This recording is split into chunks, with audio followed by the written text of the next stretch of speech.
Hello friends, welcome to our channel study Adda. So आज का topic है कैपेसिटर इन पैरेलल। जब कैपेसिटर पैरेलल में कनेक्टेड रहेंगे तब उसका एक्सप्रेशन क्या होगा।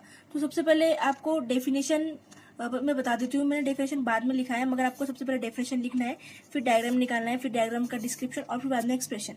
तो सबसे पहले आप कैपेसिटर जब पैरेलल में कनेक्टेड रहेगा तो हम उसके डेफिनेशन क्या लिखेंगे। तो आपको लिखना है कि when number of capacitor are connected such that all the capacitor carries different charges but potential difference across the capacitor is same, then they are said to be connected in parallel। इसका मतलब ये है कि जब number of capacitor connected रहेंगे, जितने भी हो 2, 3, 4, जब वो कनेक्टेड रहेंगे तब इस तरह से कनेक्टेड रहेंगे in such way that the potential difference across the capacitor, यानी कि जो पोटेंशियल डिफरेंस होगा कैपेसिटर्स का वो क्या होगा, सेम होगा, मगर जो चार्जेस रहेंगे, जो भी फ्लो होगा कैपेसिटर में से वो क्या होगा, डिफरेंट होगा।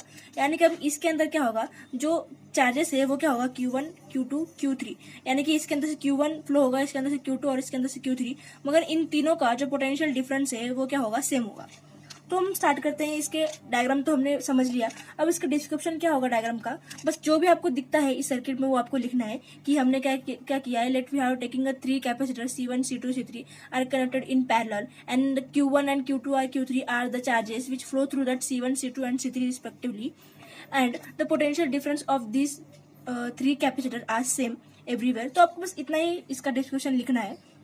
उसके बाद में आप एक्सप्रेशन स्टार्ट करेंगे। किस तरह से एक्सप्रेशन स्टार्ट करेंगे कि फ्रॉम द फिगर, हमें फिगर से पता चलता है कि Q इज इक्वल्स टू, यानी कि जो टोटल चार्ज होगा वो क्या होगा, Q1, Q2, Q3। जो Q1 है वो क्या है, C1 का है, और जो Q2 है वो C2 का, और जो Q3 है वो C3 का चार्ज है। तो इसे हमने दे दिया क्वेश्चन नंबर 1। बट हमें पता है कि जो चार्ज होता है वो क्या होता है जो चार्ज होता है वो क्या होता है, capacity of capacitor into potential. तो हमें क्या मिलेगा, Q is equals to C into V। तो हम क्या करेंगे, Q1 is equals to C1 into V1, यानी कि जो चार्ज होगा वो क्या रहेगा, C1, जो कैपेसिटर C1 का जो चार्ज होगा वो क्या होगा, C1 इंटू V, और जो कैपेसिटर का जो चार्ज होगा C2 वो क्या रहेगा, C2 इंटू V, और Q3 का C3 इंटू V। तो हम क्या करेंगे, ये जो वैल्यूज निकले हमारे वो क्या करेंगे, हम इक्वेशन नंबर 1 में पुट करेंगे। यानी Q1 की जगह पर हमें C1 इंटू V पुट करना है, Q2 की जगह पर C2 इंटू V, और Q3 की जगह पर C3 इंटू V। तो हमने पुट कर दिया। तो हमें पुट करने के बाद इक्वेशन क्या मिलेगा, Q is equals to C1 into V plus C2 into V plus C3 into V। तो अब हम क्या करेंगे, इधर V जो है वो कॉमन है, तो हम क्या करेंगे, इस V को बाहर निकाल लेंगे। तो बचा क्या ब्रैकेट में, C1 plus C2 plus C3, वो हमने लिख लिया ब्रैकेट में। इसे हमने दे दिया इक्वेशन नंबर 2।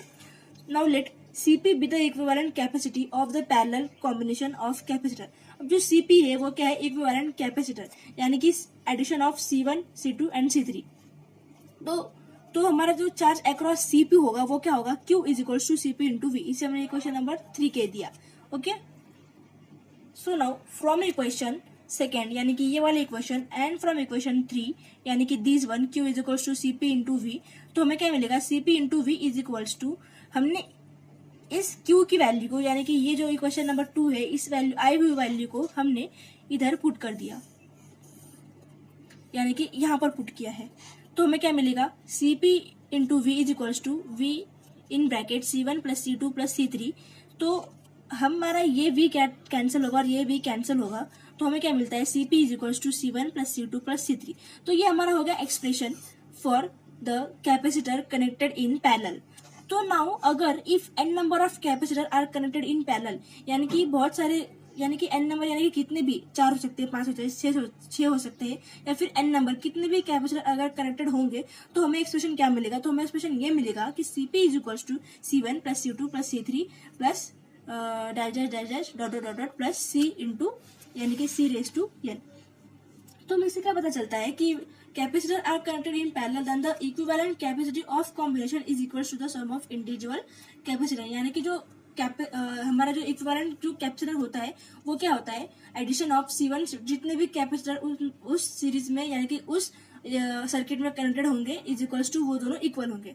तो यही हमारे इस वीडियो का मकसद था कि हमें एक्सप्रेशन निकालना था capacitor of in parallel combination. तो हमें निकाल लिया है। तो बस इतना ही आपको वीडियो में समझाना था कि कैपेसिटर जो होता है तो उसका एक्सप्रेशन क्या मिलता है हमें, जब वो कनेक्टेड होता है पैरेलल में तो क्या मिलता है कि C1 + C2 + C3। तो आई होप आपको वीडियो समझ में आया होगा। अगर आपको वीडियो समझ में आया होगा तो प्लीज़ हमारे चैनल को सब्सक्राइब कीजिए और हमारे इस वीडियो को लाइक कीजिए। Thank you so much.